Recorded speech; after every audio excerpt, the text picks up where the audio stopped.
Imagine se Deus dissesse para você que você vai ficar na porta do céu, dizendo quem pode entrar ou quem não pode. Tipo São Pedro nas piadas, nas anedotas, né? Aliás, dizem que São Pedro fica lá à porta, né? Porque Jesus disse a ele, na frente dos outros discípulos, eu te darei as chaves do reino dos céus, né? E ele é retratado normalmente como alguém que tem chaves na mão, mas essa chave foi dada para todos, sabia? Todos os discípulos, inclusive nós aqui como igreja.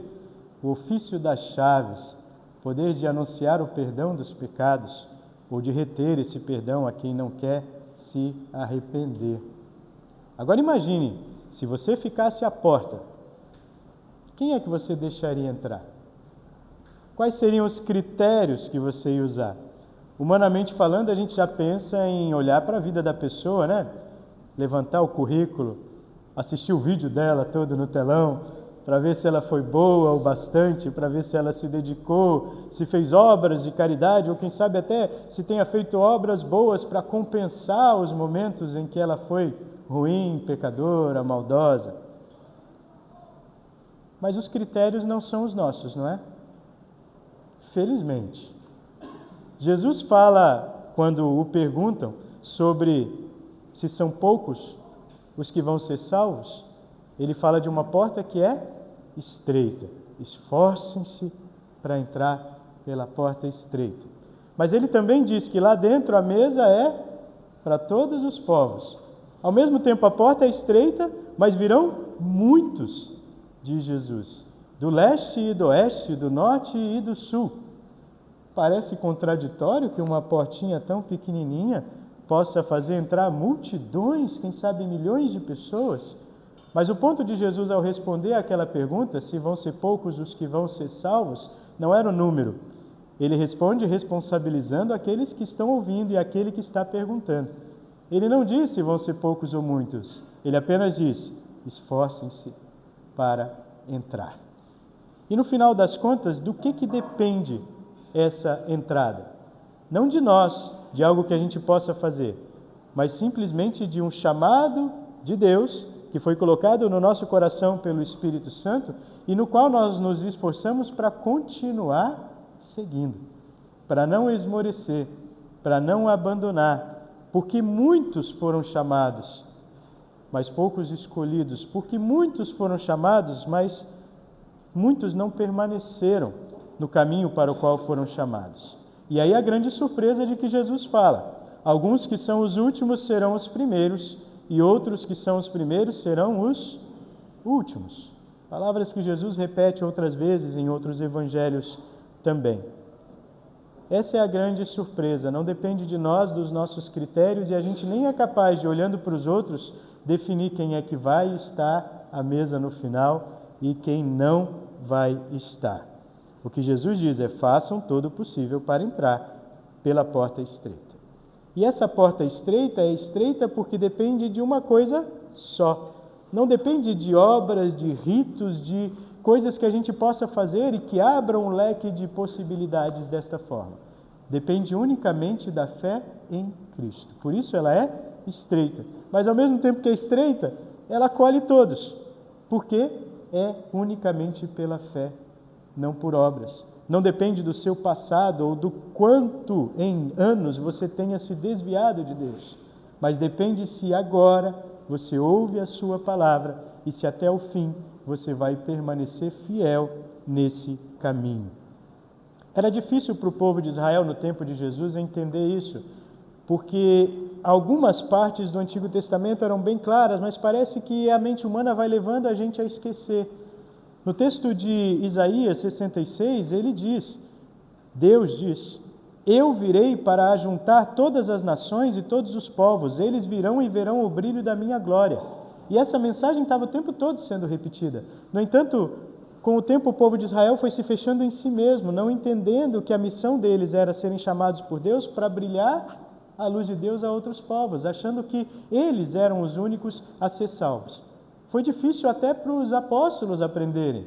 Se a gente olha para Pedro, por exemplo, lá no livro de Atos dos Apóstolos, muito depois de Jesus ter morrido, ressuscitado, sido levado ao céu, Pedro ainda se pergunta se ele devia entrar na casa de um romano, porque a salvação era só para os puros de Deus, os judeus. Depois, muitos entre os primeiros cristãos achavam que as pessoas primeiro tinham que se tornar judias para depois se tornar cristãs, que os homens tinham que ser circuncidados para depois serem então recebidos, batizados e aceitos como povo de Deus. E Paulo vai lidando com isso, né? Com outros apóstolos também, até que se chegasse a um consenso a esse respeito. Porque parece que a gente tem a necessidade, né, de ficar fechando as portas para os outros. É uma mania humana querer julgar segundo os nossos próprios critérios e não nos deixar surpreender com a bondade e o amor ilimitados de Deus. No Salmo 50, o salmista já expressa um questionamento ao povo de Israel. Ele diz: eu não vou repreender, né?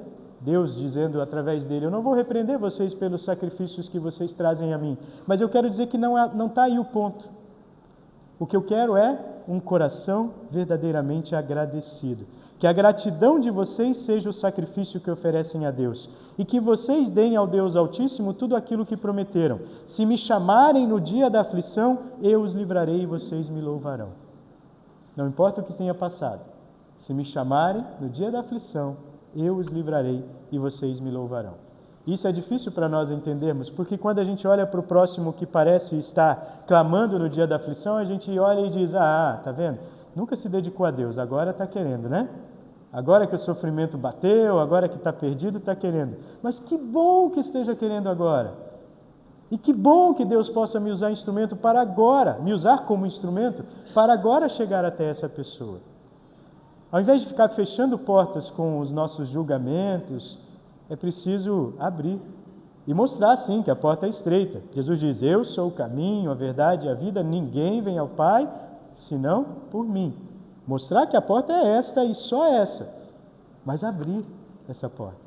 Pegar pela mão e levar para lá.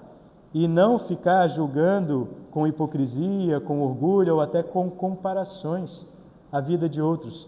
E até de outros que possam ter sido nossos irmãos, mas que agora estejam afastados. Quem sabe eles retornem ao nosso convívio, e quando retornarem, precisamos estar de braços abertos para acolher, ao invés de julgar, né? Não é para dizer: ei, você estava sumido, não veio mais, o que aconteceu? É para dizer: que bom que você está aqui, a porta está aberta. Estava olhando aqui, estava pensando, né, nas reformas a gente colocou uma porta nova, né? Deixou a igreja mais aconchegante, colocou uma identificação e está ali bonita, né? Alguns, quando chegam, não sabem bem como abrir ainda, né? Não se acostumaram, a porta estava sempre aberta aqui, mas a gente pediu para recepcionistas estarem lá na frente, né? E eles ficam ali abrindo a porta, né? E fechando, para facilitar. É um gesto pequeno, né? Mas é para dizer: ei, venha, entre, você é querido aqui, você é bem-vindo aqui, a casa é sua, pode entrar. Isso não precisa e não pode ser só um gesto na entrada da igreja, precisa ser um gesto nas nossas vidas também. Que a gente esteja disposto a abrir a porta para quem anda perdido, ou para quem talvez já tenha sido encontrado e está em vias de se perder. Deus quer que nós continuemos no caminho certo, cuidando uns dos outros. Por isso, quando a gente olha lá em Hebreus, no capítulo 12, ele diz que o pai, às vezes, nos disciplina, como o pai que ama disciplina os seus filhos, né? Não fecha os olhos quando a gente está se afastando, ele nos corrige. E que nós, quando somos corrigidos, devemos agradecer e não olhar isso como tristeza, mas como alegria. Mas também que a gente cuide uns dos outros. As palavras são de incentivo: levantem as suas mãos cansadas e fortaleçam os seus joelhos enfraquecidos. Andem por caminhos aplanados, para que o pé aleijado não manque, mas seja curado. Procurem ter paz com todos e se esforcem para viver uma vida completamente dedicada ao Senhor, pois sem isso ninguém o verá. Tomem cuidado para que ninguém abandone a graça de Deus. Cuidado para que ninguém se torne como uma planta amarga que cresce e prejudica muita gente com seu veneno. E tomem cuidado também para que ninguém se torne imoral ou perca o respeito pelas coisas sagradas. Não é cuidar só de nós mesmos, né? Ao mesmo tempo em que Jesus diz: esforcem-se para entrar, e ele responsabiliza a cada um que está ouvindo, O texto de Hebreus vem complementar, vem dizer: esforcem-se não só por vocês mesmos, mas cuidem uns dos outros. Se tem alguém se tornando amargo e está espalhando veneno, reajam com amor. Vamos ver por que esse nosso irmão, a nossa irmã anda amarga. Se tem alguém que não está mais valorizando, vamos chegar junto com amor para convidar e até antes perguntar o porquê que estão se afastando. Se tem alguém que está se tornando imoral aos nossos olhos ou perdendo o respeito, é preciso também, com o mesmo amor, admoestar, conversar, ouvir e consolar. É preciso que a gente continue caminhando na fé que recebemos, cuidando uns dos outros e cuidando para nós mesmos não desvalorizarmos os presentes que recebemos.